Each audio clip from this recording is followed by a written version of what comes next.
ನನ್ನನ್ನು ಕಳುಹಿಸಿದಾತನ ಕಾರ್ಯಗಳನ್ನು ನಾನು ಹಗಲಿರುವಾಗಲೇ ನಡೆಸಬೇಕು. ರಾತ್ರಿ ಬರುತ್ತದೆ, ಅದು ಬಂದ ಮೇಲೆ ಯಾರೂ ಕೆಲಸ ಮಾಡಲಾರರು. ಯೋಹಾನ 9:4 ಯೇಸು ಈ ರೀತಿ ಹೇಳಿದರು. ಸಮಯವು ಬಂಗಾರದಂತೆ ಅಮೂಲ್ಯವಾದದ್ದು, ಕರ್ತವ್ಯವು ಕಣ್ಣುಗಳಂತೆ ಮುಖ್ಯವಾದದ್ದು. ಸಮಯವು ನಿಜವಾಗಿಯೂ ಬಹು ಅಮೂಲ್ಯವಾದದ್ದು. ಸಮಯದ ಮಹತ್ವವನ್ನು ಕರ್ತನು ಚೆನ್ನಾಗಿ ಅರಿತಿದ್ದನು. ಆತನು ಸೇವೆ ಮಾಡಿದ್ದ ಕಾಲವು 3.5 ವರ್ಷಗಳು ಮಾತ್ರವೇ. ಆದರೆ ಆ 3.5 ವರ್ಷ ಕಾಲವನ್ನು ವ್ಯರ್ಥ ಮಾಡದೆ ಮಾಡಬೇಕಾದದ್ದೆಲ್ಲವನ್ನು ಸರಿಯಾಗಿ ಚೆನ್ನಾಗಿಯೇ ಮಾಡಿದನು. ಅದನ್ನು ತ್ವರಿತವಾಗಿ ವೇಗವಾಗಿ ಮಾಡಿದ್ದು ಮಾತ್ರವಲ್ಲದೆ ಶಿಷ್ಯರಿಗೂ ಸಹ ಮಾದರಿ ತೋರಿಸಿಕೊಟ್ಟನು. ಬೆಳಗಿನ ಸಮಯಗಳಲ್ಲಿ ಆತನ ಪಾದಗಳು ಗ್ರಾಮಗಳ ಪಟ್ಟಣಗಳ ದಾರಿಯನ್ನು ಹಿಡಿದು ಕುರುಬನಿಲ್ಲದ ಕುರಿಗಳ ಕಡೆಗೆ ಧಾವಿಸುತ್ತಿತ್ತು. ಆತನ ಹೃದಯವು ಅವರನ್ನು ಕಂಡು ಮರುಗಿತು. ಆತನ ಮಹಿಮೆಯುಳ್ಳ ಹಸ್ತವು ಅವರಿಗೆ ಎದುರಾಗಿ ಚಾಚಲ್ಪಟ್ಟು ಅದ್ಭುತಗಳನ್ನು ಮಾಡಿದವು. ಹಗಲಿರುವಾಗಲೇ ನಾನು ನನ್ನನ್ನು ಕಳುಹಿಸಿದಾತನ ಕಾರ್ಯಗಳನ್ನು ಮಾಡಬೇಕೆಂಬುದೇ ಯೇಸು ಕ್ರಿಸ್ತನ ಹೃದಯದ ಬಡಿತವಾಗಿತ್ತು. ತಂದೆಯು ತನಗೆ ಕೊಟ್ಟಿದ್ದಂತಹ ಪ್ರತಿ ಗಳಿಗೆಯನ್ನು ಉಪಯೋಗಿಸಿ ಆತನ ಚಿತ್ತವನ್ನು ನೆರವೇರಿಸುವುದನ್ನೇ ತನ್ನ ಭೋಜನವನ್ನಾಗಿ ಎಣಿಸಿದ್ದನು. ರಾತ್ರಿಯ ವೇಳೆಗಳಲ್ಲಿ ಆತನ ಆಂತರ್ಯವು ತಂದೆ ದೇವರೊಡನೆ ಸಂಭಾಷಿಸುವುದನ್ನೇ ಬಯಸಿ ಪರಿತಪಿಸುತ್ತಿತ್ತು.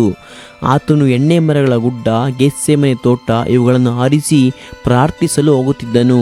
ಅಲ್ಲಿ ತಂದೆಯನ್ನು ನೋಡಿ ಕಣ್ಣೀರಿಟ್ಟು ನಿಟ್ಟುಸಿರಿನಿಂದ ರಕ್ತ ಬೆವರನ್ನು ಸುರಿಸಿ ಪ್ರಾರ್ಥಿಸುತ್ತಿದ್ದನು.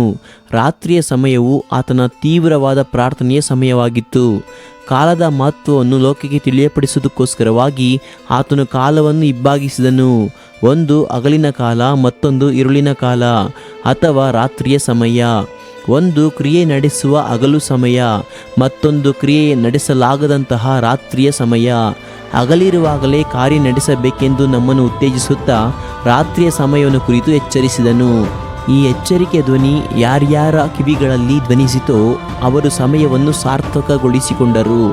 ಆಂಗ್ಲ ಭಾಷೆಯಲ್ಲಿ ಮೊಟ್ಟ ಮೊದಲಿಗೆ ನಿಘಂಟನ್ನು ಬರೆದಂತಹ ಪಂಡಿತ ಜಾನ್ಸನ್ ಎಂಬುವರು ತಮ್ಮ ವೃದ್ಧಾಪ್ಯದಲ್ಲಿಯೂ ಸಹ ರಾತ್ರಿ ಹಗಲು ಹೆಚ್ಚು ಶ್ರಮವಹಿಸಿ ದುಡಿದರು. ಅವರ ಶರೀರಕ್ಕೆ ವಯಸ್ಸಾಗಿ ಮುಪ್ಪು ಅಡರಿತ್ತು, ಆದರೆ ಅವರ ದುಡಿತವು ತೀವ್ರವಾಗಿತ್ತು. ಶರೀರದ ಬಲ ಕುಂದಿತು, ಆದರೆ ಉತ್ಸಾಹ ತಣಿಯಲಿಲ್ಲ. ಅದಕ್ಕೆ ಕಾರಣವೇನು ಎಂಬುದನ್ನು ಅವರ ಸ್ನೇಹಿತರಾದ ಫಾಸ್ವೆಲ್ ಕಂಡುಹಿಡಿದರು. ಅದೇನೆಂದರೆ, ಜಾನ್ಸನ್ ಅವರ ಕೈ ಗಡಿಯಾರದಲ್ಲಿ ರಾತ್ರಿ ಸಮಯ ಬರುತ್ತದೆ ಎಂಬ ವಾಕ್ಯ ಬರೆಯಲ್ಪಟ್ಟಿತ್ತು. ದ ನೈಟ್ ಕಮ್ತ್ ಎಂಬುದಾಗಿ.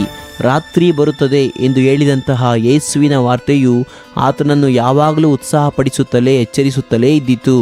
ಆ ಹಗಲು ಸಮಯವನ್ನು ಪೂರ್ತಿಯಾಗಿ ಉಪಯೋಗಿಸಿಕೊಳ್ಳುವಂತೆ ಪ್ರೇರೇಪಿಸಿತು. ಆ ಎಚ್ಚರಿಕೆಯನ್ನು ಅವರು ಯಾವಾಗಲೂ ತನ್ನ ಕೈಗಳಲ್ಲಿ ಕಟ್ಟಿಕೊಂಡಿದ್ದರ ನಿಮಿತ್ತ ತನ್ನ ಗುರಿಯನ್ನು ಮುಟ್ಟಲು ತಾನು ನೆನೆಸಿದ್ದ ಕಾರ್ಯವನ್ನೆಲ್ಲ ನೆರವೇರಿಸಲು ಎಡೆ ಬಿಡದೆ ದುಡಿದರು. ಆದ್ದರಿಂದಲೇ ವೃದ್ಧಾಪ್ಯದಲ್ಲಿಯೂ ಶರೀರ ಬಲಹೀನವಾದಾಗಲೂ ಸೋತು ಹೋಗಿರಲಿಲ್ಲ. ಪಂಡಿತ್ ಜವಾಹರ್ಲಾಲ್ ನೆಹರು ಅವರಿಗೆ miles to go before I sleep ಎಂಬ ವಾಕ್ಯವು ಬಹಳ ಉತ್ಸಾಹವನ್ನು ತರುವಂಥದ್ದಾಗಿತ್ತು.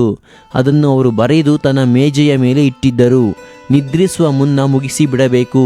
ಈ ಲೋಕವನ್ನು ಬಿಡುವುದಕ್ಕೆ ಮೊದಲು ನೆರವೇರಿಸಬೇಕು. ಕೆಲಸ ಮಾಡಲಾರದ ರಾತ್ರಿ ಕಾಲ ಬರುವ ಮುನ್ನ ನಮ್ಮ ಕೆಲಸ ಪೂರ್ಣಗೊಳ್ಳಬೇಕು ಎಂಬುದೇ ಅವರ ಜೀವಿತದ ಮಹತ್ತರವಾದ ಉದ್ದೇಶವಾಗಿತ್ತು. ಯೌವನಸ್ಥರು ಸಮಯವನ್ನು ವ್ಯರ್ಥ ಮಾಡಬಾರದೆಂದು ಅವರು ಆಗಾಗ್ಗೆ ಯುವಕರಿಗೆ ಬುದ್ಧಿವಾದ ಹೇಳುತ್ತಿದ್ದರು. ಸಣ್ಣ ಇರುವೆಗಳನ್ನು ಗಮನಿಸಿ ನೋಡಿರಿ. ರಾತ್ರಿ ಬರುವ ಮೊದಲು ಮಳೆಯ ಕಾಲ ಬರುವುದಕ್ಕೆ ಮುಂಚಿತವಾಗಿ ಬೇಸಿಗೆ ಕಾಲವನ್ನದು ಸದುಪಯೋಗಪಡಿಸಿಕೊಳ್ಳುವುದು. ತೀವ್ರವಾಗಿ ಓಡಾಡುತ್ತಾ ತನ್ನ ಆಹಾರವನ್ನು ಶೇಖರಿಸಿಟ್ಟುಕೊಳ್ಳುವುದು. ಜ್ಞಾನಿಯಾದ ಸೊಲೊಮೋನನು ಸೋಮಾರಿಯೇ, ಇರುವೆಯ ಹತ್ತಿರ ಹೋಗಿ ಅದರ ನಡವಳಿಕೆ ನೋಡಿ ಜ್ಞಾನವನ್ನು ತಂದುಕೋ ಎಂಬುದಾಗಿ ಜ್ಞಾನೋಕ್ತಿ 6ರಲ್ಲಿ ಎಚ್ಚರಿಕೆಯನ್ನು ಕೊಟ್ಟಿದ್ದಾನೆ. ದೇವ ಮಗುವೆ, ಸಮಯವನ್ನು ವ್ಯರ್ಥ ಮಾಡಬೇಡ. ಆ ಕಾಲವನ್ನು ಸಮಯವನ್ನು ನೀನು ವ್ಯರ್ಥ ಮಾಡಿಬಿಟ್ಟರೆ ಆ ಬಂಗಾರದಂತಹ ಸಂದರ್ಭವು ನಿನಗೆ ಪುನಃ ಸಿಕ್ಕುವುದೇ ಇಲ್ಲ. ಸಂಸೋನನು ಇಸ್ರಾಯೇಲ್ಯರಲ್ಲಿ ಬಲಶಾಲಿಯಾದ ಒಬ್ಬ ನ್ಯಾಯಾಧಿಪತಿಯಾಗಿದ್ದನು. ಆದರೆ ಅವನಿಗೆ ಕಾಲದ ಅಮೂಲ್ಯತೆ ತಿಳಿದಿರಲಿಲ್ಲ. ಕರ್ತನು ಅವನನ್ನು ಬಹಳವಾಗಿ ನಿರೀಕ್ಷಿಸಿದ್ದನು. ಇಸ್ರಾಯೇಲ್ ಜನರೆಲ್ಲರೂ ಅವನ ಮೇಲೆ ತಮ್ಮ ನಂಬಿಕೆನಿಟ್ಟಿದ್ದರು. ಅವನು ತಮ್ಮನ್ನು ಪೀಡಿಸುತ್ತಿದ್ದ ಫಿಲಿಷ್ಟಿಯರ ಕೈಗೆ ತಪ್ಪಿಸಿ ರಕ್ಷಿಸುತ್ತಾನೆಂಬುದಾಗಿ ಅಂದುಕೊಂಡಿದ್ದರು. ಆದರೆ ಅವನಾದರೂ ಕಾಲದ ಮಹತ್ವವನ್ನು ತಿಳಿಯದವನಾಗಿ ವೇಶ್ಯೆಯ ಮಡಿಲಲ್ಲಿ ಮಲಗಿ ತನ್ನ ಸಮಯವನ್ನು ಹಾಳು ಮಾಡಿದನು. ಲೋಕದ ಭೋಗಗಳನ್ನು ಅವನು ಹುಡುಕಿದನು. ಲೌಕಿಕ ಸಂತೋಷವನ್ನು ಬಯಸಿ ತನ್ನ ಸಮಯವನ್ನು ವ್ಯರ್ಥ ಮಾಡಿದಂತಹ ಅವನಿಗೆ ಸಿಕ್ಕಿದ ಬಹುಮಾನವೇನು? ಬೋಳಾದ ತಲೆ, ಕಬ್ಬಿಣದ ಬೇಡಿ, ಕೀಳಲ್ಪಟ್ಟ ಕಣ್ಣುಗಳು, ಅದು ಮಾತ್ರವೇ ಅಲ್ಲ, ಎಲ್ಲರೆದುರಿಗೆ ಅವಮಾನದ ಪ್ರತೀಕವಾಗಿ ವಿನೋದ ಮಾಡುವವನಾಗಿ ನಿಲ್ಲಬೇಕಾದದ್ದು ಎಷ್ಟು ದುಃಖಕರವಾದ ಸಂಗತಿಯಲ್ಲವೇ? ದೇವ ಮಗುವೇ, ಈ ಲೋಕದ ಜೀವಿತವನ್ನು ನೀನು ಒಂದೇ ಒಂದು ಸಾರಿ ಮಾತ್ರವೇ ದಾಟಿ ಹೋಗುತ್ತಿ. ನೀ ನಡೆದು ಬಂದ ಹಾದಿಯಲ್ಲಿ ಎಂದೆಂದೂ ಹಿಂತಿರುಗಿ ಹೋಗಲಾರಿ. ನೀನು ಮುಂದೆ ಮುಂದೆ ನಡೆದು ನಿನ್ನ ಜೀವಿತವನ್ನು ಮುಗಿಸುವಾಗ ಕಾಲವನ್ನು ಸಮಯವನ್ನು ಸಾರ್ಥಕಪಡಿಸಿಕೊಂಡಂಥ ತೃಪ್ತಿ ನಿನಗುಂಟಾಗುವಂತೆ ನಿನ್ನ ಸಮಯವನ್ನು ಸದುಪಯೋಗಪಡಿಸಿಕೋ.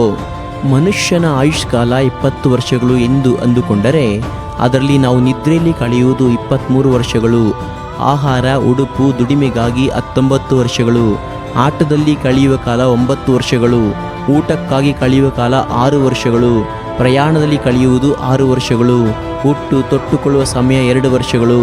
ಇದರಲ್ಲಿ ಮಗುವಿನ ಅವಸ್ಥೆ ಮತ್ತು ಮುಗ್ಧತೆಯ ಕಾಲ ಸುಮಾರು 4 ವರ್ಷಗಳು. ಉಳಿದಿರುವ ಕಾಲವೆಷ್ಟು ಗೊತ್ತಿದೆಯೇ? ಕೇವಲ 1 ವರ್ಷವಷ್ಟೇ.